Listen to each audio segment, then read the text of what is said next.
পটুয়াখালীর কলাপাড়ায় ও কুয়াকাটা সমুদ্র বন্দর এলাকায় টানা বৃষ্টির কারণে উপজেলার বিভিন্ন নিচু এলাকা ও ফসলি জমি তলিয়েছে। সেখানকার আরও তথ্য জানাতে যুক্ত হচ্ছেন সহকর্মী মিলন কর্মকার। মিলন, বর্তমানে সমুদ্র বন্দরের আশেপাশের পরিস্থিতি কেমন দেখছেন? বৃষ্টিতে খেটে খাওয়া মানুষ ও জেলেদের পরিবার কিভাবে চলছে?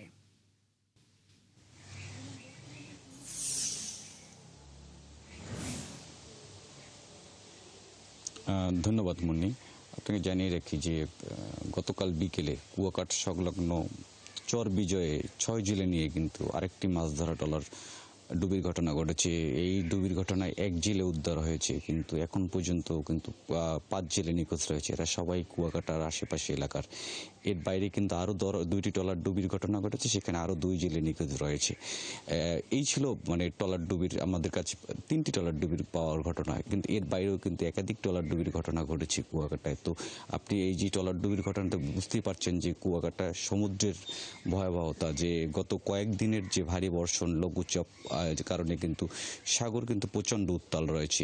এর কারণে কিন্তু গোটা উপকূলীয় এলাকায় মাছ শিকার বন্ধ রয়েছে। যারা ঝুঁকি নিয়ে যাচ্ছে তারাই কিন্তু দুর্ঘটনার কবলে পড়েছে, যার শিকার হচ্ছে এখনও কিন্তু ৮ জেলে নিখোঁজ রয়েছে। আর আরেকটি বিষয় আপনাকে জানিয়ে রাখি যে এই যে জেলেদের উদ্ধারে কিন্তু এখন পর্যন্ত উপজেলা প্রশাসন, নৌ পুলিশ কিংবা কোস্টগার্ডের পক্ষ থেকে কুয়াকাটা এলাকায় কিন্তু এখন পর্যন্ত উদ্ধার কাজ শুরু হয়নি। আপনাকে জানিয়ে রাখি যে কুয়াকাটা নৌ পুলিশের কিন্তু নিজস্ব কোনো নৌযান নেই। এই কারণে কিন্তু গভীর সমুদ্রে যে এই যে দুর্যোগকালীন সময় তারা জেলেদের উদ্ধারে যে অভিযান চালাবে, সেই ধরনের কারণে তাদের নৌযান না থাকায় কিন্তু আসলে অন্য জেলেদের ট্রলারের উপর নির্ভর করতে হচ্ছে। এ কারণে কিন্তু জেলেদের জীবন, যারা ট্রলার ডুবির ঘটনা ঘটে, যারা সমুদ্রে পতিত হয়, তাদের জীবন কিন্তু ঝুঁকিতে ভিতরে থাকে। আপনি দেখেছেন যে গতকাল যে ১২ জেলে উদ্ধার হয়েছে তাদের কিন্তু অন্য ট্রলারের জেলেরা উদ্ধার করেছে। যে ভিডিওগুলো সামাজিক যোগাযোগ মাধ্যমে ধরা হয়েছে, সেখানে কিন্তু প্রশাসনের কোনো লোকজন ছিল না।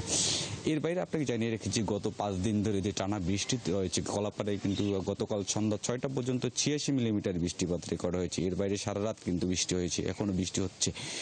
তো বৃষ্টিতে কিন্তু কলাপাড়ার যে মূল যে সমস্যা তৈরি হয়েছে, কলাপাড়ার যে হাজিপুরের যে খ্রিস্টান পাড়া সংলগ্ন যে সুলিজ গেটটি কিন্তু ভেঙে ধসে পড়েছে, সেখানকার যোগাযোগ বন্ধ রয়েছে। পাশাপাশি জালালপুর বেড়িবাঁধের একাংশ রিভার্সাইড ধসে পড়েছে, সেখানকারও কিন্তু যে পুরা বাড়তি ঝুঁকির ভিতরে রয়েছে। এই যে দুটি ভয়াবহতার কারণে কিন্তু উপজেলা পানি উন্নয়ন বোর্ড কিন্তু উপজেলা প্রশাসন এই ব্যাপারে এখন পর্যন্ত কার্যকরী কোনো পদক্ষেপ গ্রহণ করেনি।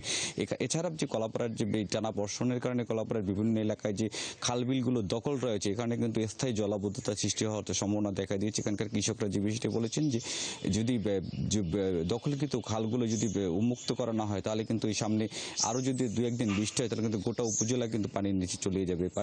এই কারণে তারা কিন্তু এই যে দখলকৃত খালগুলো উদ্ধারে তারা দাবি জানিয়েছেন। এছাড়া আবহাওয়া অফিস থেকে আমাদের যে বিষয়টি জানানো হয়েছে যে আগামী আরও ২ দিন যে উপকূলীয় এলাকায় বৃষ্টির সম্ভাবনা রয়েছে, সেক্ষেত্রে এভাবে ভারী বৃষ্টি হবে। তবে এখন পর্যন্ত যে আবার সার্বিক অবস্থা থেকে ঝড়ের কিন্তু লক্ষণ নেই, ভারী বৃষ্টির সম্ভাবনা রয়েছে। মুন্নি।